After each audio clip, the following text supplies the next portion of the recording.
మత్తయి సువార్త 18వ అధ్యాయము.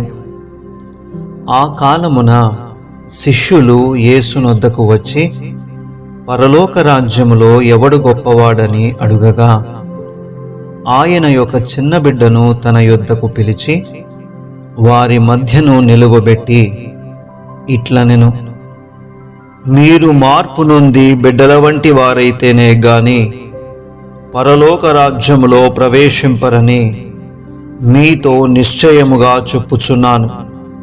కాగా ఈ బిడ్డ వలె తన్ను తాను తగ్గించుకుని వాడెవడో వాడే పరలోక రాజ్యములో గొప్పవాడు. మరియు ఈలాంటి ఒక బిడ్డను నా పేరట చేర్చుకునివాడు నన్ను చేర్చుకొనును. నా యందు విశ్వాసముంచు ఈ చిన్న వారిలో ఒకనిని అభ్యంతరపరచువాడెవడో వాడు మెడకు పెద్ద తిరుగటి రాయి కట్టబడిన వాడై మిక్కిలి లోతైన సముద్రములో ముంచివేయబడుట వానికి మేలు. అభ్యంతరముల వలన లోకమునకు శ్రమ, అభ్యంతరములు రాక తప్పవు గాని ఎవని వలన అభ్యంతరము వచ్చునో ఆ మనుష్యునికి శ్రమ. కాగా నీ చెయ్యి అయినను నీ పాదమైనను నిన్ను అభ్యంతరపరచిన ఎడల దానిని నరికి నీ యొద్ద నుండి పారవేయుము. 2 చేతులను 2 పాదములను కలిగి నిత్యాగ్నిలో పడవేయబడుట కంటే కుంటివాడవుగనో అంగహీనుడవుగనో జీవములో ప్రవేశించుట నీకు మేలు. నీ కన్ను నిన్ను అభ్యంతరపరచిన ఎడల దాని పెరికి నీ యొద్ద నుండి పారవేయుము. 2 కన్నులు కలిగి అగ్నిగల నరకములో పడవేయబడుట కంటే 1 కన్ను కలిగి జీవములో ప్రవేశించుట నీకు మేలు. ఈ చిన్న వారిలో ఒకనినైనను తృణీకరింపకుండా చూచుకొనుడి. వీరి దూతలు పరలోకమందున్న నా తండ్రి ముఖమును ఎల్లప్పుడూ పరలోకమందు చూచుచుందురని మీతో చెప్పుచున్నాను. మీకేమి తోచును? ఒక మనుష్యునికి 100 గొర్రెలుండగా వాటిలో ఒకటి తప్పిపోయిన ఎడల 99 కొండల మీద విడిచి వెళ్ళి తప్పిపోయిన దానిని వెతకడా? వాడు దాని కనుగొనిన ఎడల 99 గొర్రెలను గూర్చి సంతోషించునంతకంటే దానిని గూర్చి ఎక్కువగా సంతోషించునని మీతో నిశ్చయముగా చెప్పుచున్నాను. అలాగుననే ఈ చిన్న వారిలో ఒకడైనను నశించుట పరలోకమందున్న మీ తండ్రి చిత్తము కాదు. మరియు నీ సహోదరుడు నీ ఎడల తప్పిదము చేసిన ఎడల నీవు పోయి నీవును అతడును ఒంటరిగానున్నప్పుడు అతనిని గద్దించుము. అతడు నీ మాట వినిన ఎడల నీ సహోదరుని సంపాదించుకొంటివి. అతడు వినని ఎడల 2-3 సాక్షుల నోట ప్రతి మాట స్థిరపరచబడినట్లు నీవు ఒకరినిద్దరిని వెంటబెట్టుకొని అతని యొద్దకు పొమ్ము. అతడు వారి మాటయు వినని ఎడల ఆ సంగతి సంఘమునకు తెలియజెప్పుము. అతడు సంఘపు మాటయు వినని ఎడల అతని నీకు అన్యునిగాను సుంకరిగాను ఎంచుకొనుము.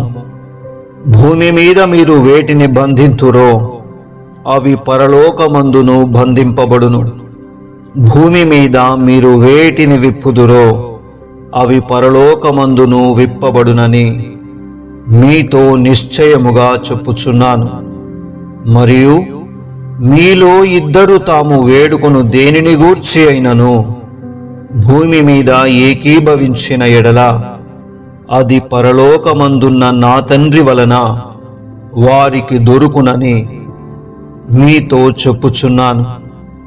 ఏలయనగా 2-3 నా నామమున ఎక్కడ కూడియుందురో అక్కడ నేను వారి మధ్యన ఉందునని చెప్పెను. ఆ సమయమున పేతురు ఆయన యొద్దకు వచ్చి, ప్రభువా, నా సహోదరుడు నా ఎడల తప్పిదము చేసిన ఎడల నేనెన్ని మారులు అతన్ని క్షమింపవలెను? 7 మారుల మట్టుకా అని అడిగెను.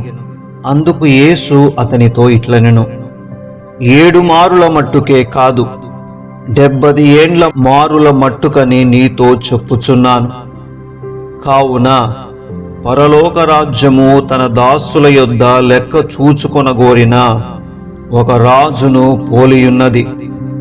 అతడు లెక్క చూచుకొన మొదలు పెట్టినప్పుడు అతనికి 10,000 తలాంతులు అచ్చియున్న ఒకడు అతని యొద్దకు తేబడును.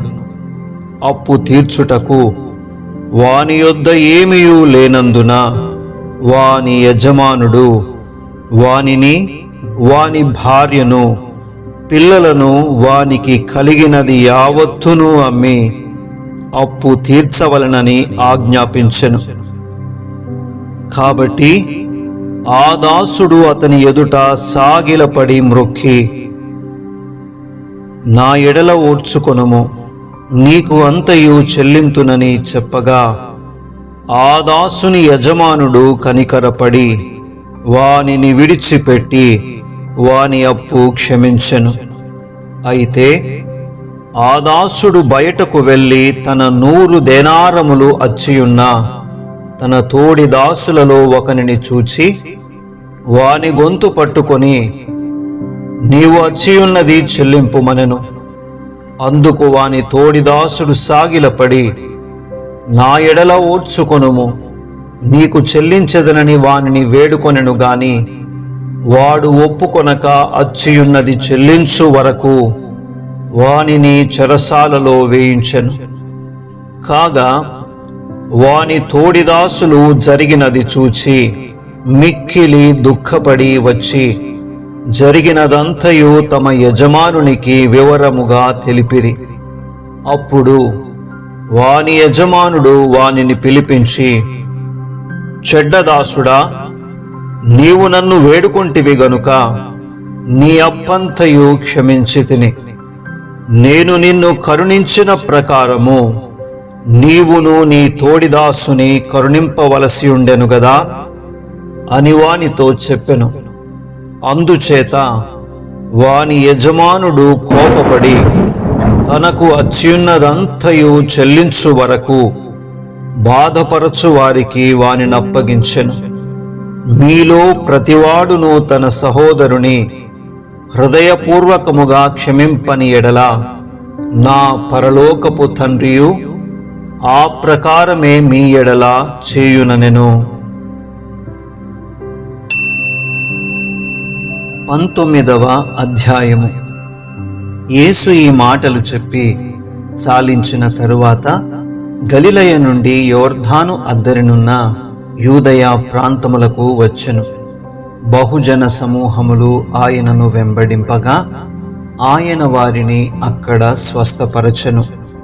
పరిసయ్యులు ఆయనను శోధింపవలనని ఆయన యొద్దకు వచ్చి, ఏ హేతువు చేతనైనను పురుషుడు తన భార్యను విడనాడుట న్యాయమా అని అడుగగా, ఆయన, సృజించినవాడు ఆది నుండి వారిని పురుషునిగాను స్త్రీనిగాను సృజించననియు, ఇందు నిమిత్తము పురుషుడు తల్లిదండ్రులను విడిచి తన భార్యను హత్తుకొనును, వారిద్దరును ఏక శరీరముగా ఉందురని చెప్పెననియు మీరు చదువలేదా?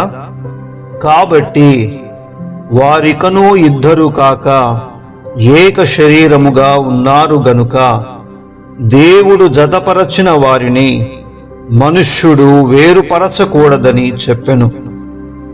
అందుకు వారు, అలాగైతే పరిత్యాగ పత్రికనిచ్చి ఆమెను విడనాడుమని మోషే ఎందుకు ఆజ్ఞాపించనని వారాయనను అడుగగా, ఆయన, మీ హృదయ కాఠిన్యమును బట్టి మీ భార్యలను విడనాడ మోషే సెలవిచ్చెను, కాని ఆది నుండి అలాగు జరగలేదు.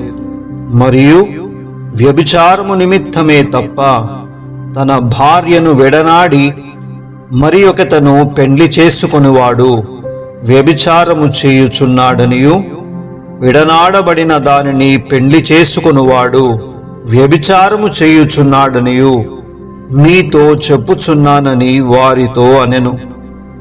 ఆయన శిష్యులు, భార్యాభర్తలకుండు సంబంధము ఇట్టిదైతే పెండ్లి చేసుకొనుట యుక్తము కాదని ఆయనతో చెప్పిరి. అందుకాయన, అనుగ్రహము నొందిన వారు తప్ప మరి ఎవరునూ ఈ మాటను అంగీకరింపనేరరు.